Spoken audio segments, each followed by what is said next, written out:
Everything for higher juicy news. Mema Ubibia Aquaba. Hadia later than hot news and one enemy brown empty. So we can subscribe to the channel here, but more than say over subscribe.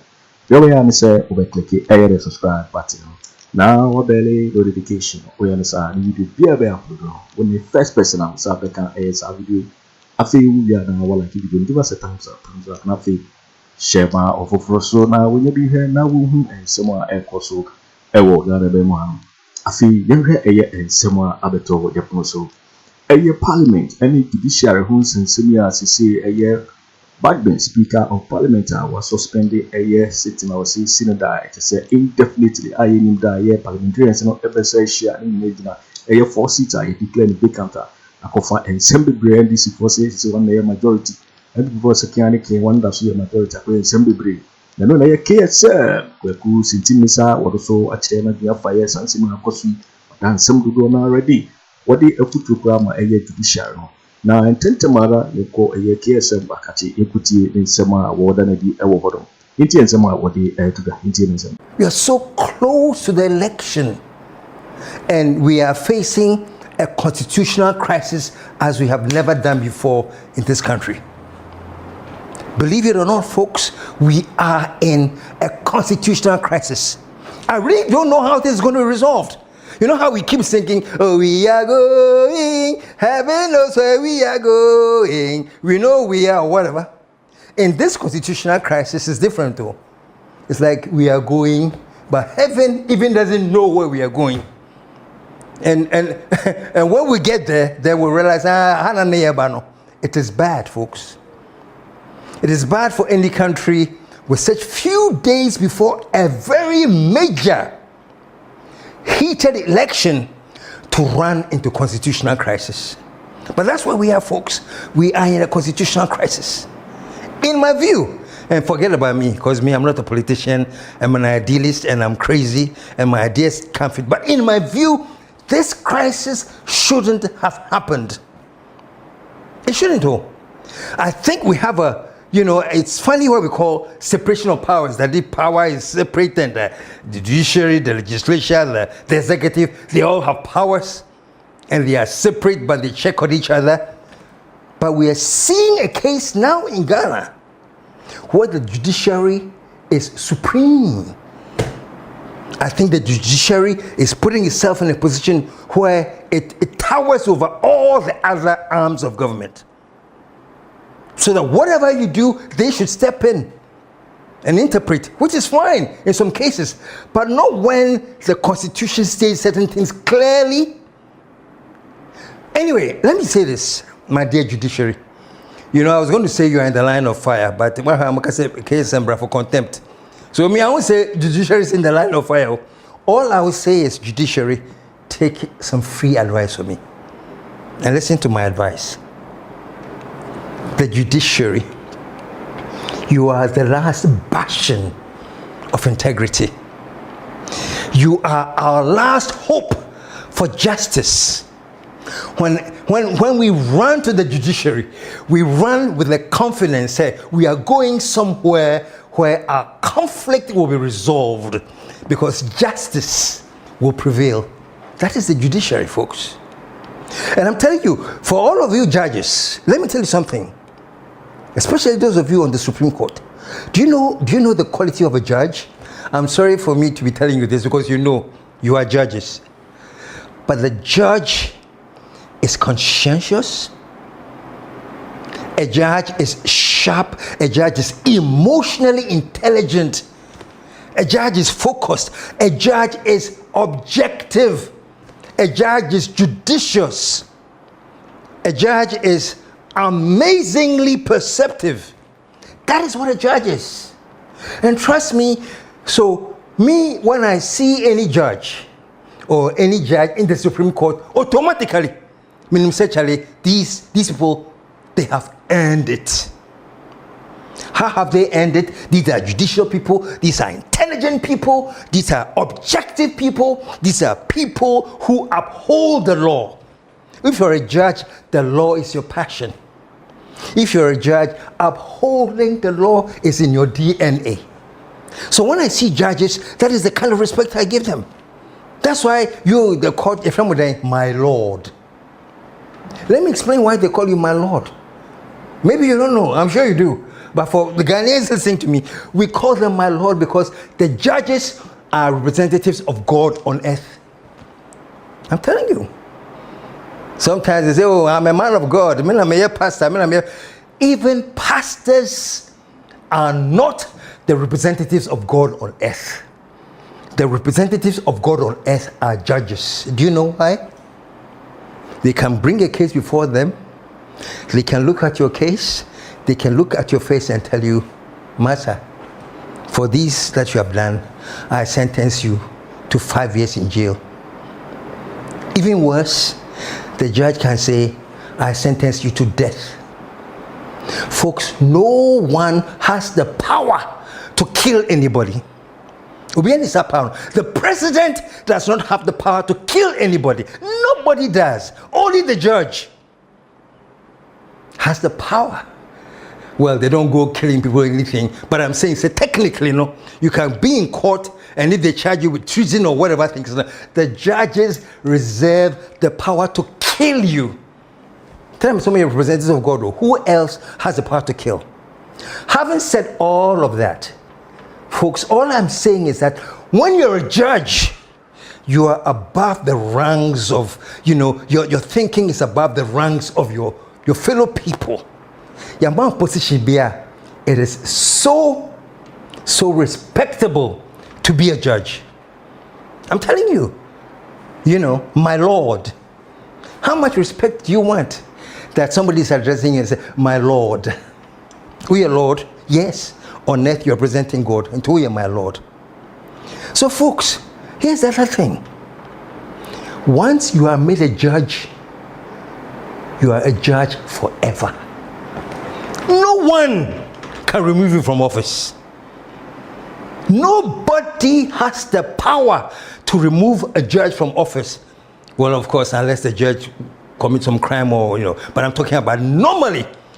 When you're a judge and you're sitting as a judge in office, nobody can remove you from office. We are judge forever. We are judge forever.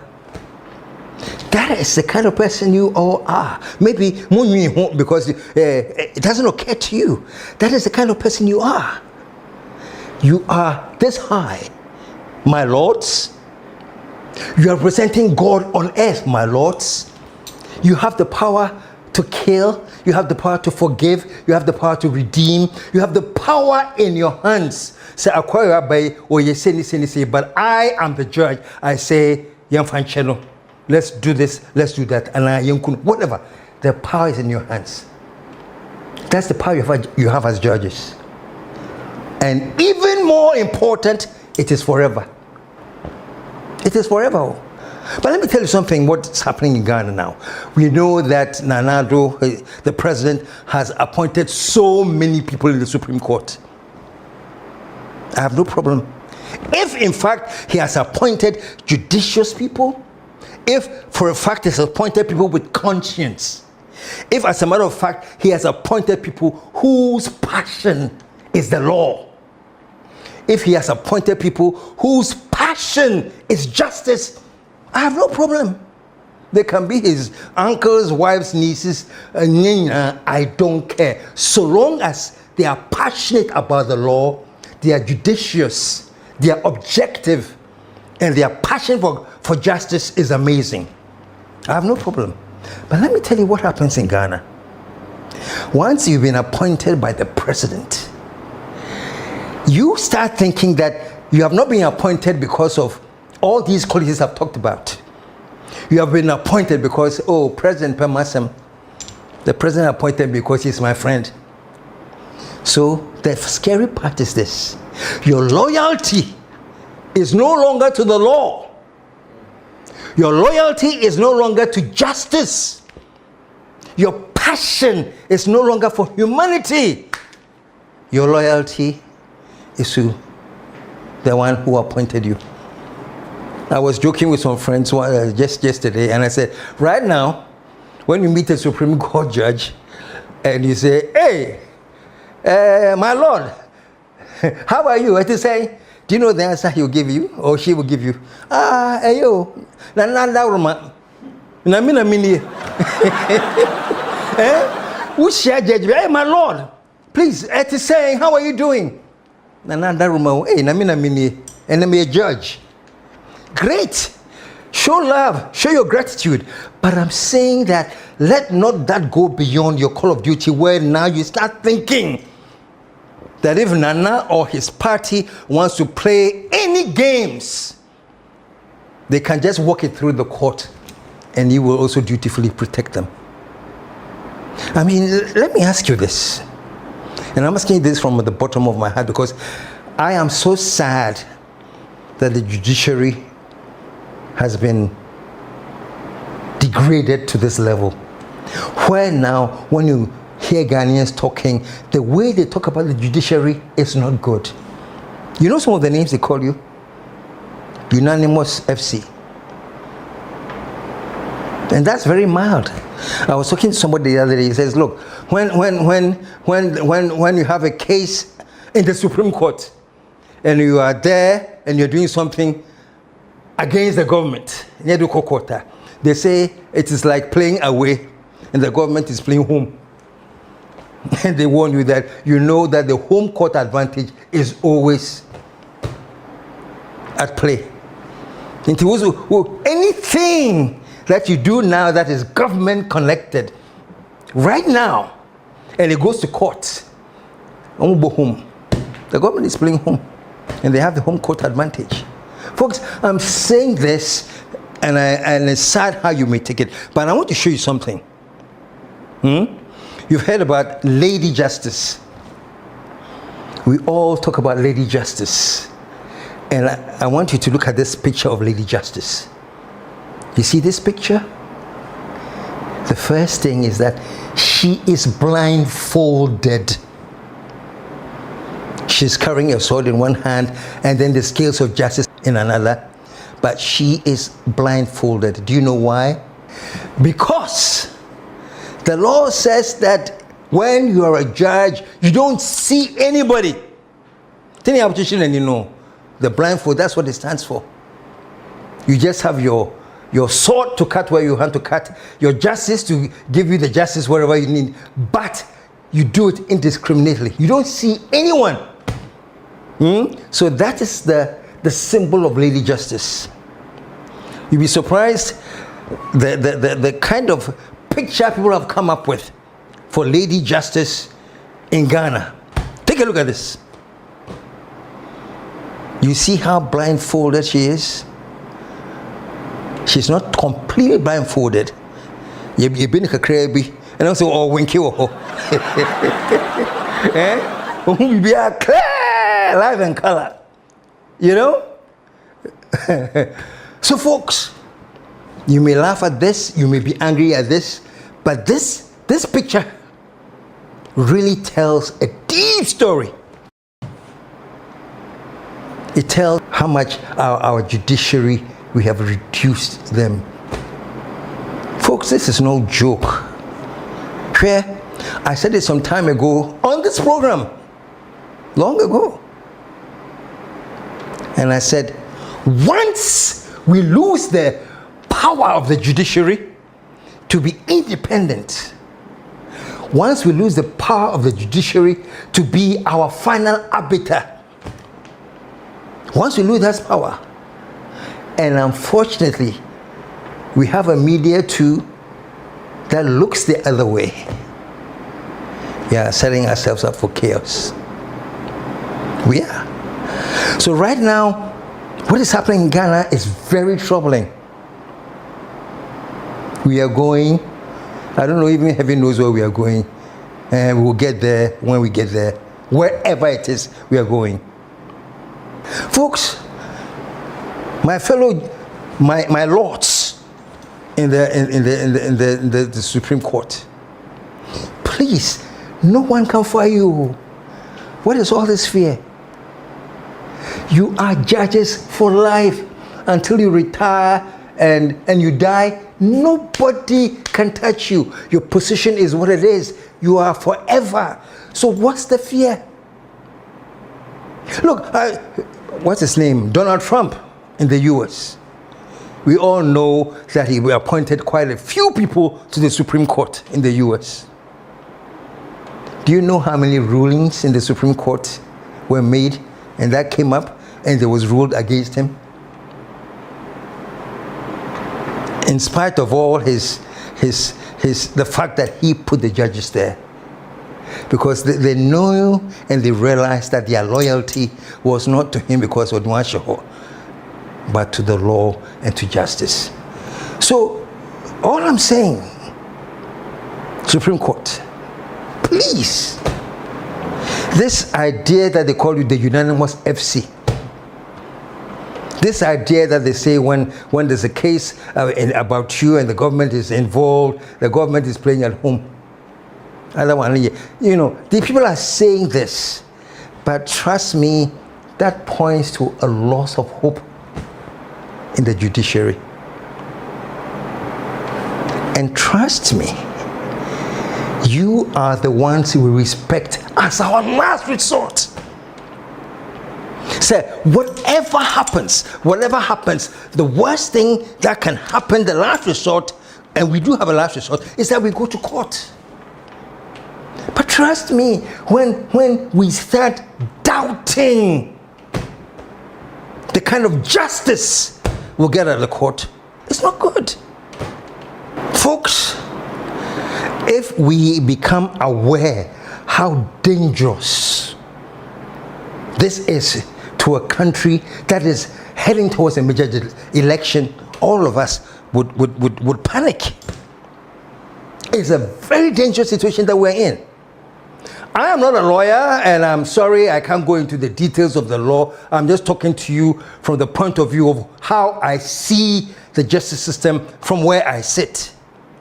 I mean, this ruling of the seas that being declared vacant, it has happened before in our country. And what was it? Was his name Professor Michael Quay? Under him? Having forfeited the membership of the party on whose ticket he was elected to parliament, the operative language of the constitution is that he shall, which is mandatory, vacate his seat in parliament. In the circumstances, parliament it is determined that the conduct of Honorable Andrew Amoako Asiama amounts to vacating his seat in parliament. Accordingly, we bring this to the notice of the Electoral Commission for the necessary action to be taken in accordance with the law. Signed, the Speaker. The very people that are actually now battling Bagbin jubilated when it happened under Michael Quay. Take a look.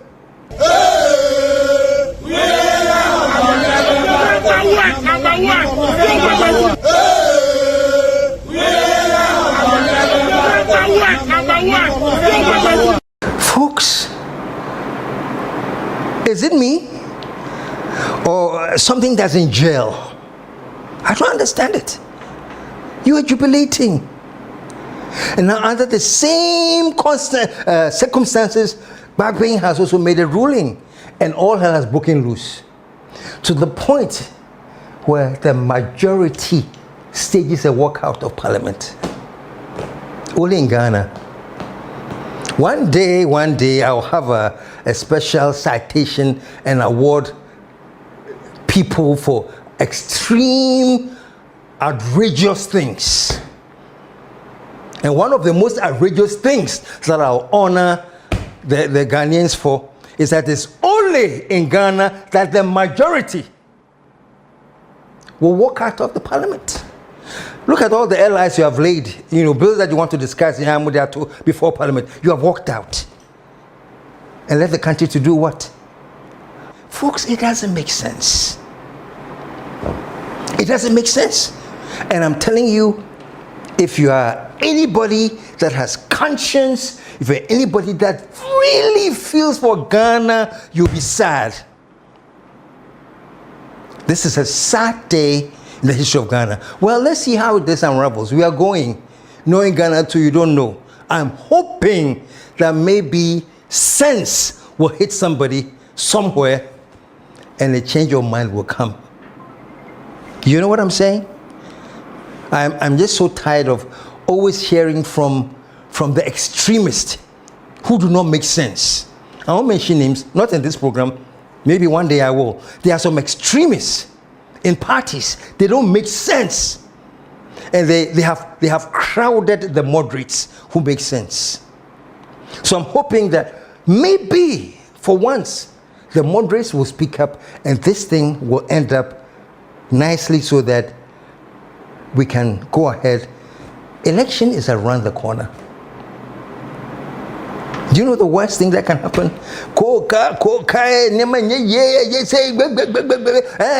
Election cry, suspending, and then you see what will happen in your beautiful country that you love so much. It's almost as if you are craving, you are spoiling for chaos. You take here, it can lead to peace, prosperity, and the upliftment of Ghana. You take here, it will lead to chaos and destruction. And but it seems as if we all decided nicely, as we always do in Ghana, casually, oh, let's go the route that will lead to chaos. Maybe we should get there.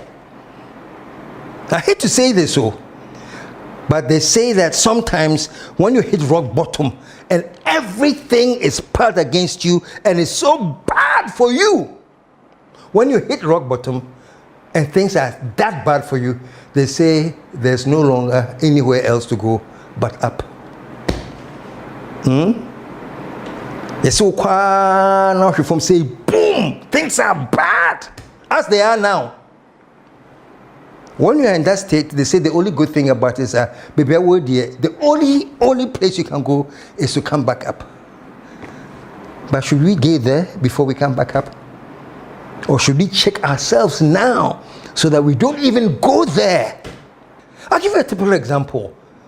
All the police presses and the police why say the minister should park here and you should walk there. All the wahala they gave that nobody should come in the vicinity of the Parliament House. What happened? Take a look at very angry NPP supporters who are out there. Take a look at this. And the only question I ask is this: what if the crazy youth of the NDC too had decided to say, we'll prove to you that we are also men? What would have happened in Ghana? Would they just imagine that too? You saw the gangs of the NPP people, the youth, marching there. For whatever reason, marching. Let's just say for a minute that NDC youth did the same. What would have happened, folks? Nothing but chaos. Nothing but maybe even bloodshed and death. Needless. Oh, Ghana. Some of us, all we can do is talk. And that's all we can do. But me, in my appeal, I started with the Supreme Court justices. You see, it's not nice that we are known as the unanimous FC. It's a shame. It's a damn shame. Intimi Pacho, Chief Justice and your gang, form a committee, find something, and try and rebrand and rebuild the image of the court. Yo, waiting for winning and summer year KSM, Kweku Sitibisa and summer what they are to do every year Parliament Judiciary go haha. They say summer Kosu or Hodomas say Speaker of Parliament will declare the year Parliament no Senator just say indefinitely. One in that one besa Asia. Nanona KSM mother and some to do another Eddie. The Capo you see so and our so air no. So when you subscribe, ya Bomodia say we subscribe to channel and say hadia details and hot news and one amede bremo. I feel we are not like if you don't like the video. Now fi share my for so now we be here. Now who and some koso ewo Ghana mema. Also bit me share what you find. Some way now I will comment box. Mobeti Ningabi in my next video. Thanks for watching. Like and share the video. You can also drop your comment. Please don't forget to subscribe. Click on the bell to turn on the notification.